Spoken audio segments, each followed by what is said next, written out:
administrative complaint dated July 9, 1996 was filed with the Office of the Regional Director of the then Department of Education, Culture and Sports, or DEX.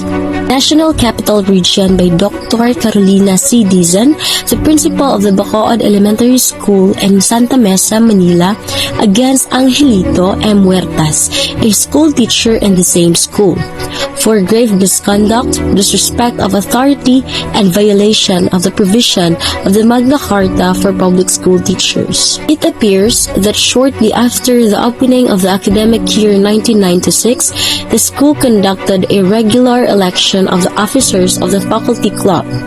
Huertas was re-elected president, besting for the second time around his co-teacher, Mrs. Catalina Lorenzo. Huertas received information that DIZON was preventing the teachers from signing in his favor. He rushed to the office of DIZON and angrily demanded,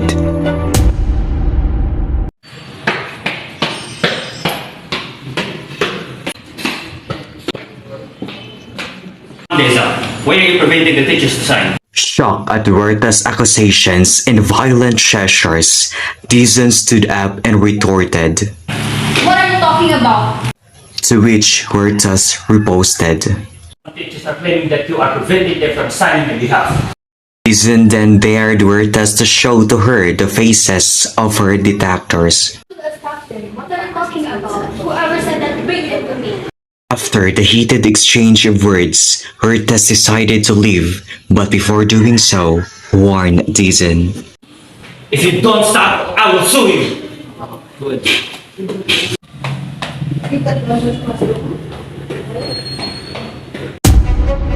DIZON prompted Huertas and filed an administrative complaint against him.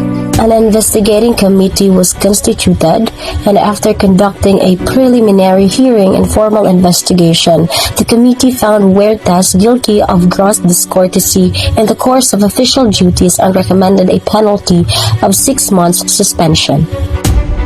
However, the regional director modified the findings and imposed a 1-month suspension without pay. Your Honor, I believe the right to due process was violated during the proceedings and the grievance opinion was not properly constituted and not impartial. You have heard your arguments, Mr. Huertas. We will review the case and make our ruling.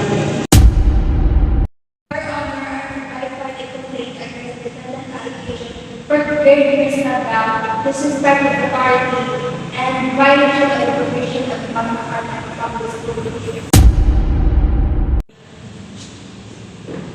The defendant has been served a copy of the complaint and assumes to appear before.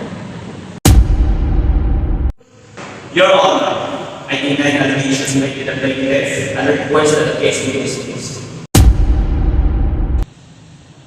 Your Honor, we would like to proceed with the discovery phase. We request dispositions of the witnesses and access to relevant documents.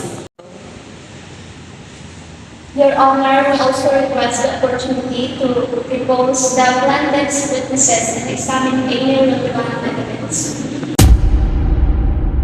Your Honor, we would like to file a motion to suppress the evidence obtained illegally by the defendant. Your Honor, we believe that there is no genuine issue of material fact in this case, and we request a summary judgment in favor of the defendant.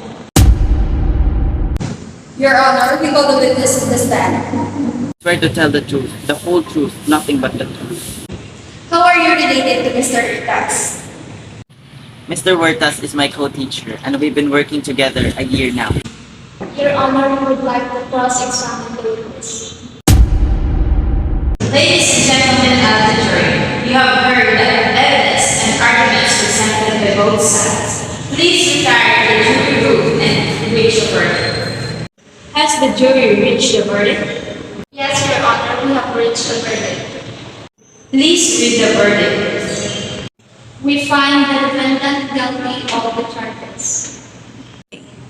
We have reviewed the case and found that Mr. Huertas was deprived of his right to due process. The composition of the grievance committee was not in accordance with the Magna Carta for public school teachers. We hereby consummate the resolution of the DIC Secretary, which dismissed the administrative complaint against Mr. Huertas. However, Mr. Huertas, you are warned to be more circumspect in your actions to avoid similar complaints